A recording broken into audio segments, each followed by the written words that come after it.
Assalamualaikum warahmatullahi wabarakatuh. Halo teman-teman dan para guru sekalian.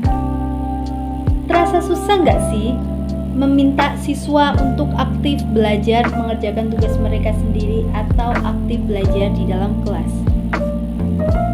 Seringkali kita melihat siswa yang memiliki motivasi yang rendah dalam belajar, dan kita sebagai pendidik dan orang tua harus membangun motivasi mulai dari memberikan hadiah apabila mereka mencapai titik tertentu atau memberikan hukuman apabila mereka tidak mencapai hal tertentu.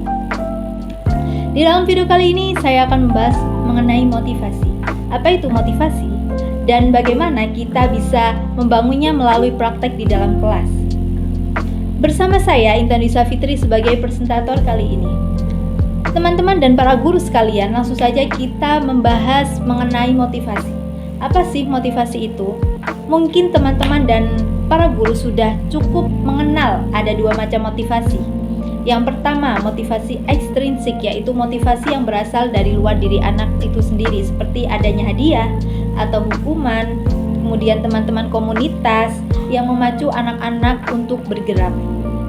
Yang kedua, motivasi intrinsik, yaitu motivasi yang berasal dari dalam diri anak itu sendiri, seperti rasa tanggung jawab, rasa ingin berkembang dalam belajar, dan kesukaan terhadap mata pelajaran itu sendiri. Tentu saja kita sebagai pendidik sekaligus orang tua ingin mengembangkan motivasi intrinsik mereka, bukan? Dalam buku Drive, penulis Daniel Haping mengatakan bahwa ada 3 hal yang memacu motivasi intrinsik pada anak. Yang pertama, sense of mastery, yaitu motivasi intrinsik akan terpacu apabila peserta didik merasakan adanya perkembangan. Adapun prakteknya di dalam kelas, kita sebagai guru harus memberikan kepada anak feedback buat mereka apabila mereka mengalami perkembangan. Dan apabila ada hal yang masih perlu dikembangkan, kita juga harus memberikan feedback kepada mereka. Dan apabila ada anak-anak kita merasa bahwa mereka tumbuh dan ada perkembangan dari waktu ke waktu, maka sense of mastery akan terbentuk pada anak. Yang kedua, sense of purpose.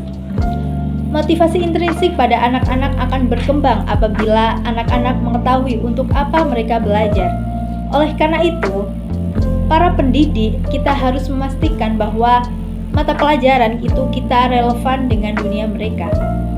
Berikan contoh-contoh permasalahan yang nyata dan dekat dengan keseharian mereka.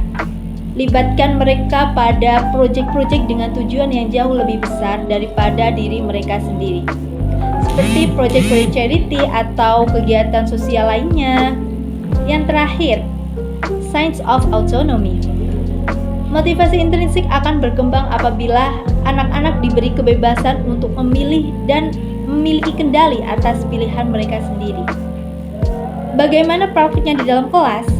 Nah, mungkin para pendidik sudah familiar dengan istilah different instruction dengan memberikan pilihan dalam penugasan atau materi pembelajaran.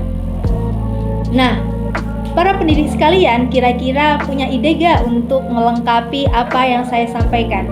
Satu anak belum tentu memotivasi anak yang lain loh.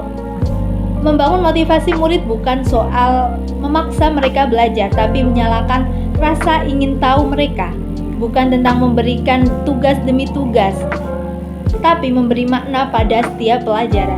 Bukan sekedar mengejar nilai, tapi memupuk keyakinan bahwa mereka mampu. Langit senja mulai merona, kata terpadu jadi cerita. Konten habis, vibes tetap ada. Sampai jumpa di karya selanjutnya. Terima kasih. Apabila ada salah kata, saya mohon maaf yang sebesar-besarnya. Assalamualaikum warahmatullahi wabarakatuh.